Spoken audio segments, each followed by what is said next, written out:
فطرت کا تقاضا ہے، یہ فطرت کا تقاضا نہیں ہے، دین فطرت کا تقاضا ہے۔ انسان محسوس کرتا ہے، صاحب فکر ہوگا، صاحب عقل ہوگا، محسوس کرے گا کہاں سے آیا ہوں، کیوں آیا ہوں، کہاں پہ جانا ہے، کیا کرنے کے لیے آیا ہوں۔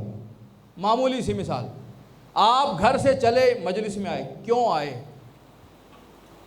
کیا کرنے کے لیے آئے۔ چھوٹی چھوٹی چیزیں، دفتر میں جاتے ہیں کیا کرنے کے لیے جاتے ہیں، چھوٹی چھوٹی چیزیں انسان حساب کرتا ہے کہ وہاں جاؤں کیا کرنے کے لیے، کس مقصد سے، ہدف کیا ہوگا۔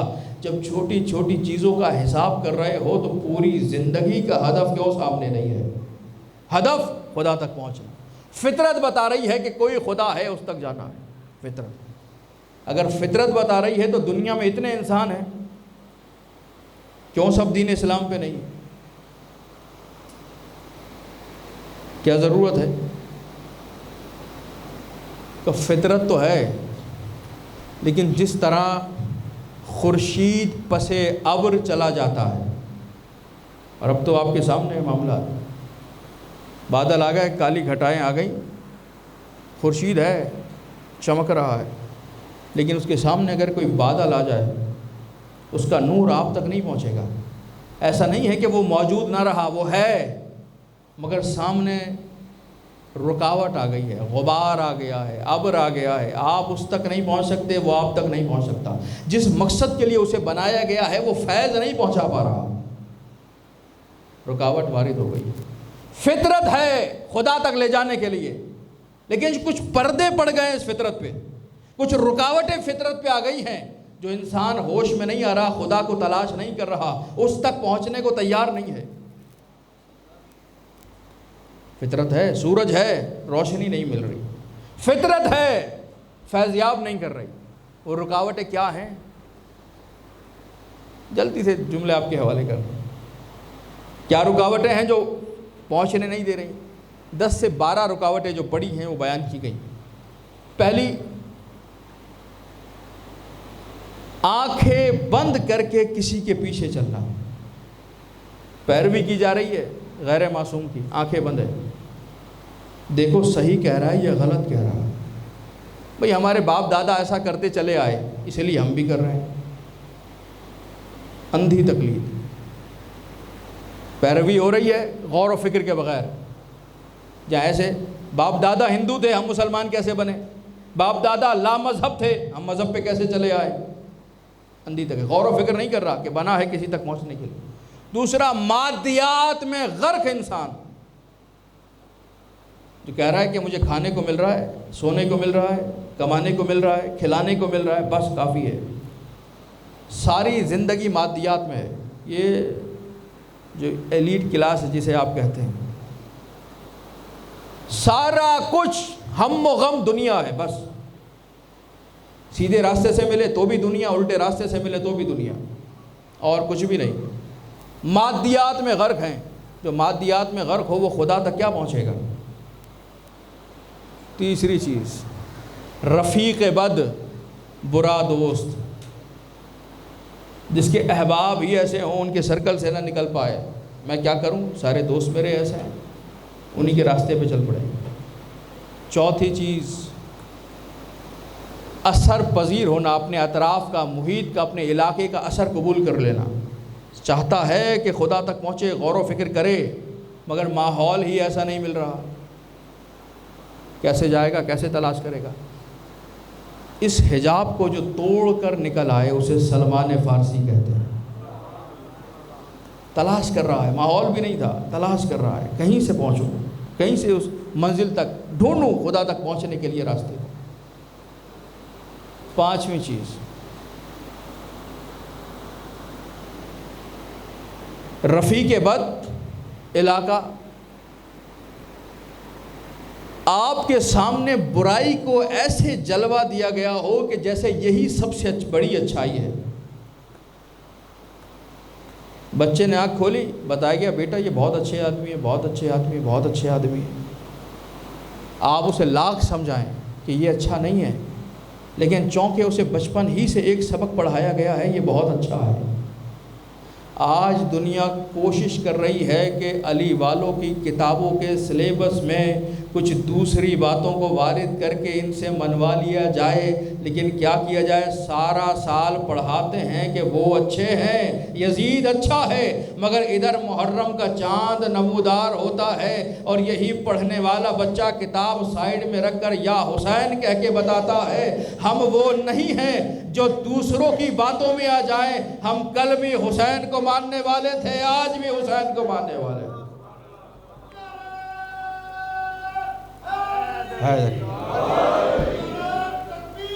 اللہ اکبر، یا رسول اللہ، یا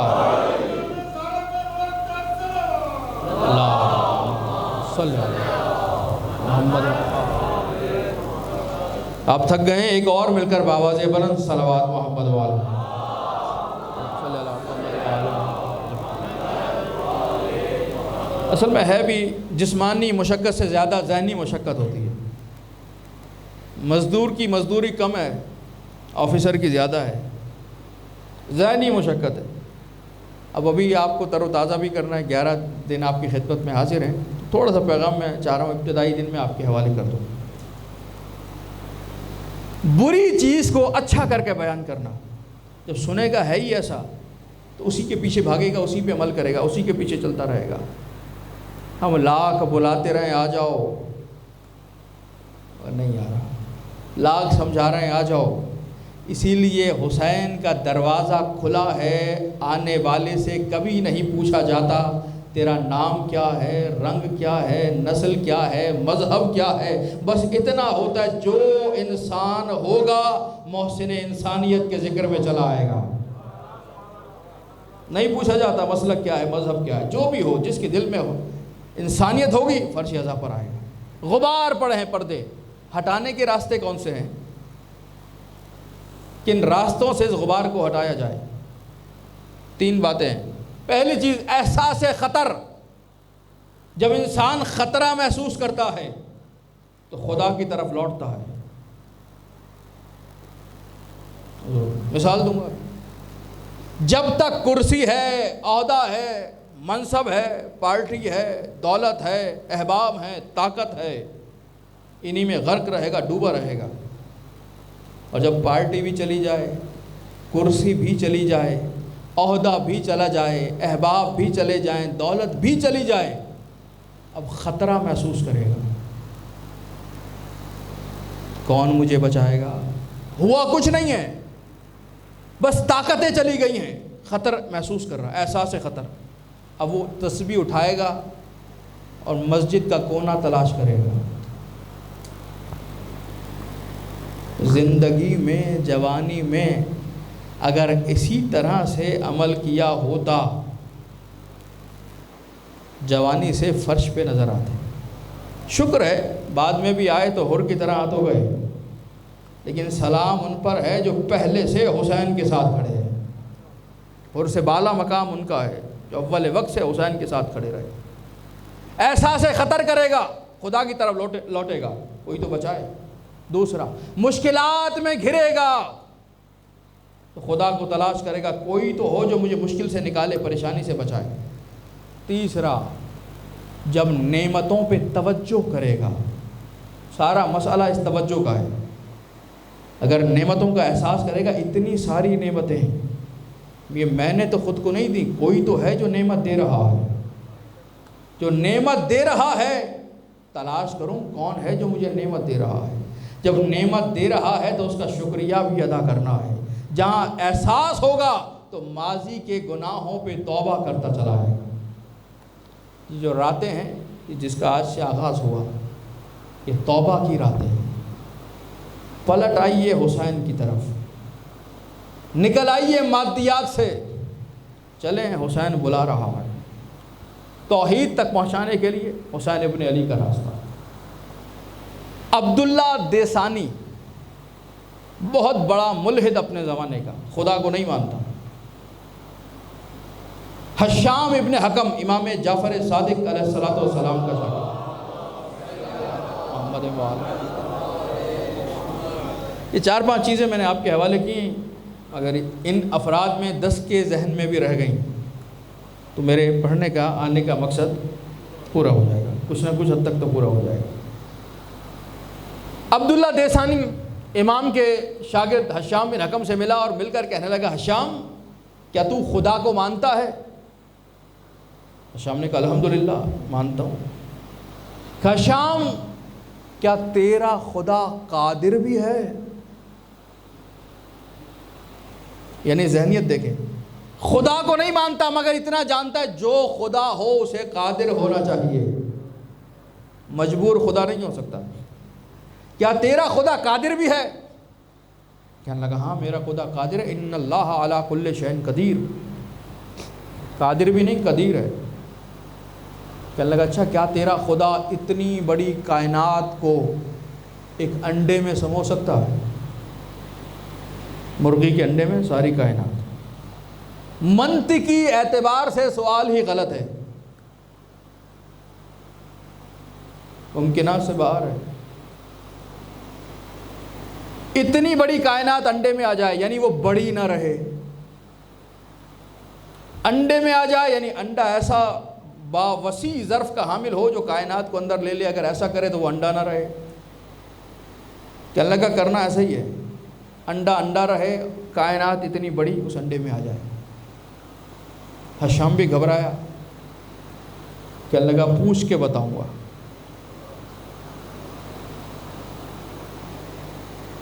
یہی تو ہمارا کمال ہے کہ ہم لاوارث نہیں ہیں، نہ کل لاوارث تھے نہ آج لاوارث ہیں، بس رابطہ کرنے کی دیر ہے۔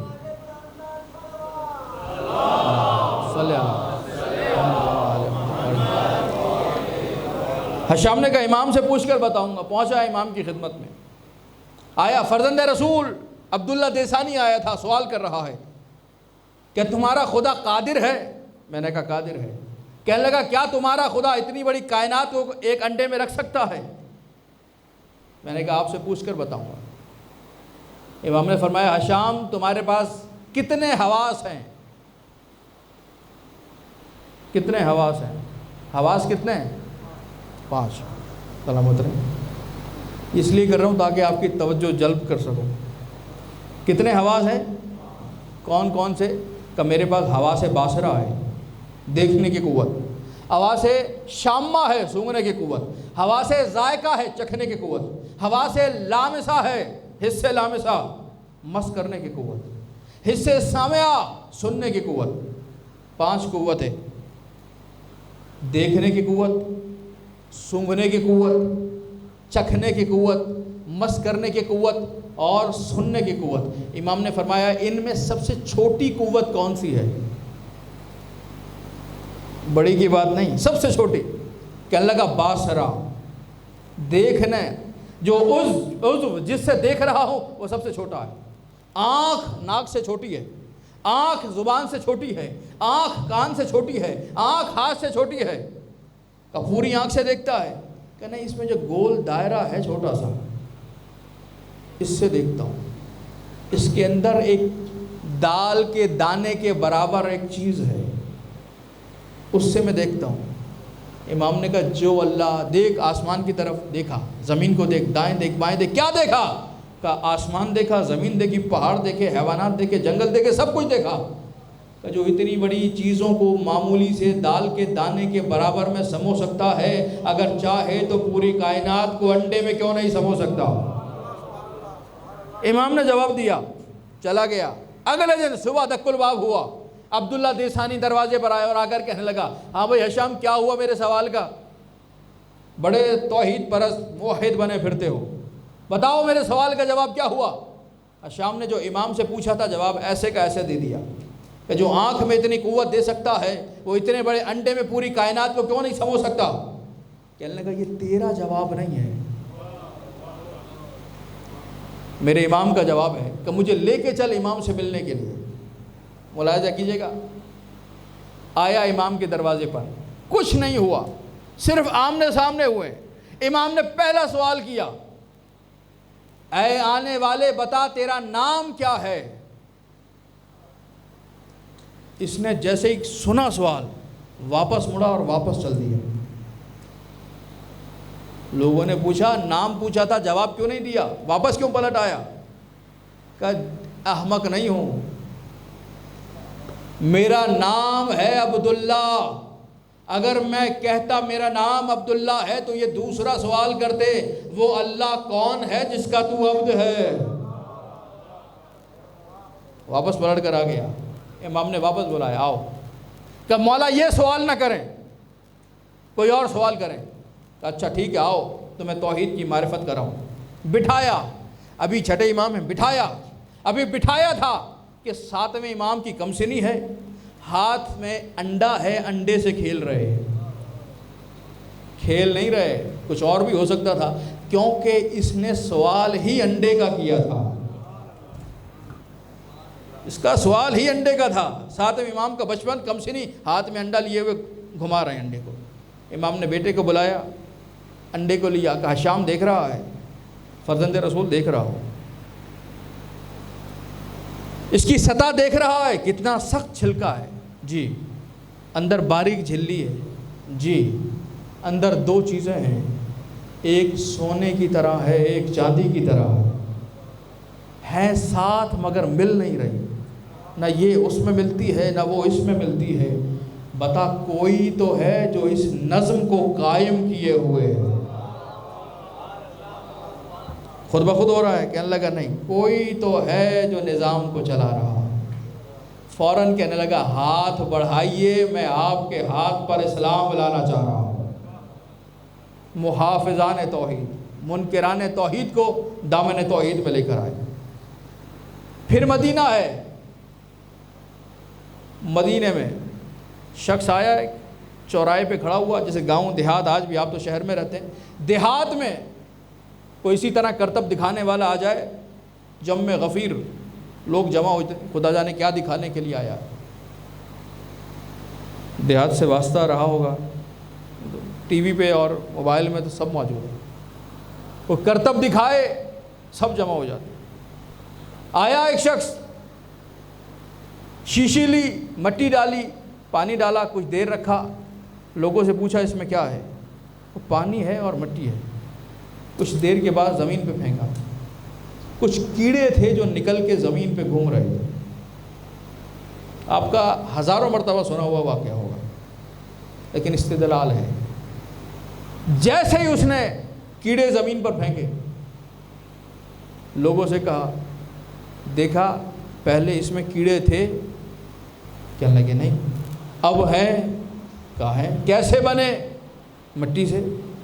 کہ قرآن میں اللہ بھی فرما رہا ہے انی خالقم بشرم من طین، میں نے بشر کو مٹی سے بنایا ہے، اس نے بشر کو مٹی سے بنایا ہے، میں نے ان کیڑوں کو مٹی سے بنایا ہے، وہ خدا ہے تو میں بھی خدا ہوں، دعویٰ کر رہا ہے۔ رد دلیل کرے کوئی، جواب تو دے، سب خاموش تھے۔ کون بولے؟ سطحی لوگ جب گھر گئے مشکل میں، دین کے نام پہ کمانے والے گھبرا گئے کہ اگر یہ سب وہاں چلے گئے تو ہمارا معاملہ کیسے آگے بڑھے گا۔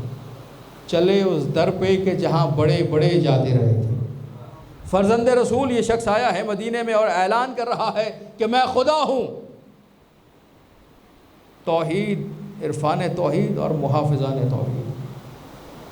امام پہنچے اور پہنچ کر کہا کیا دعویٰ کر رہا ہے؟ اس نے پھر وہی کرتب دکھایا، پانی مٹی، کچھ دیر رکھا، کیڑے بنے، زمین پہ پھینک دیا کہ میں ان کیڑوں کا خالق ہوں۔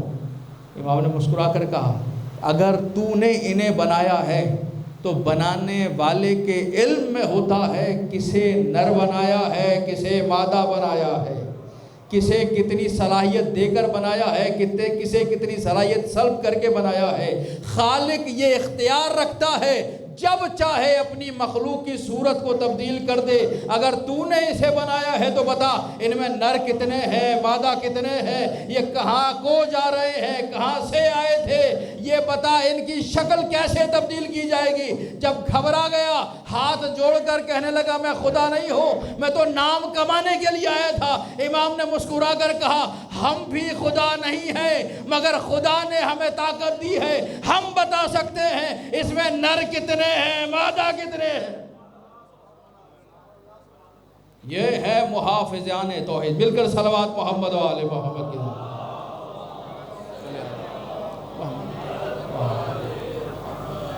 ہیں توحید کی حفاظت کرنے والے. وقت پڑا لائے، کام لوگوں کو خدا تک لے کر آنا. میں نے ابھی عرض کیا، توبہ ہے جو لے کر جائے گی وہاں تک، گناہ ہیں جو خدا سے دور کریں. یہی امام ہے. صحابی ہے ابو بصیر. ابو بصیر کا پڑوسی ہے جو حاکم کا مقرب ہے، قریبی. حاکم اسے تحفے تحائف دیتا رہتا ہے، جو اضافی چیزیں اسے دے دی. حاکم نے اسے کچھ کنیزیں عطا کی، گانے بجانے والی ہیں. اب یہ ابو بصیر کا پڑوسی اپنے گھر میں روز رقص و سرور کی محفل برپا کرتا، گانے بجانے کی آوازیں پھیلتی. ابو بصیر پریشان ہوتا. یعنی ایک ابلیس کا صحابی تھا، ایک امام کا صحابی تھا. یہ بار بار اسے کہتا کہ ایسا نہ کر، گانا بجانا حرام ہے ہمارے مذہب میں. لیکن جہاں دنیا داری ہو، جہاں طاقت ہو، جہاں پوسٹ ہو، جہاں منصب ہو، وہ کب دنیا کی باتوں کو چھوڑتا ہے اور خدا کی طرف آتا ہے. کان نہیں دھرے اس نے اس کی بات. خدا نے ایک ہلکا سا نور اس کے دل میں ڈالا. ابو بصیر نے کہا چھوڑ دے ان چیزوں کو، یہ حرام ہے.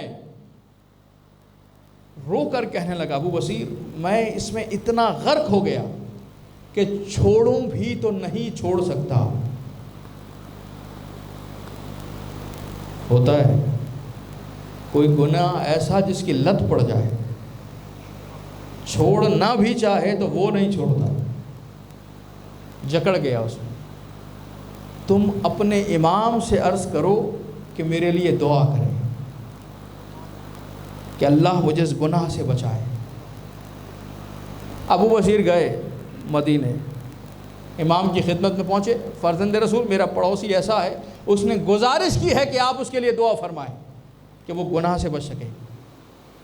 امام نے فرمایا جاؤ اس سے جا کر کہو گناہ سے رکنے کا ارادہ تم کرو، طاقت ہم عطا کریں گے، اور ہم وعدہ کرتے ہیں اگر تم رکے تو ہم تمہیں جنت دیں گے. میں جعفر صادق تمہیں جنت کی ضمانت دے رہا ہوں.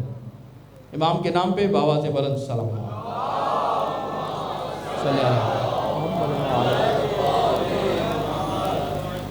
میں کہہ رہا ہوں کہ تمہیں جنت ملے گی. ابو بصیر واپس آئے، پڑوسی سے ملاقات ہوئی، امام کا پیغام پہنچایا. پیغام پہنچانے تھا، پڑوسی رونے لگا، کہنے لگا امام نے میری جنت کا وعدہ کیا ہے، میں جو گناہوں میں غرق ہوں، ارادہ کیا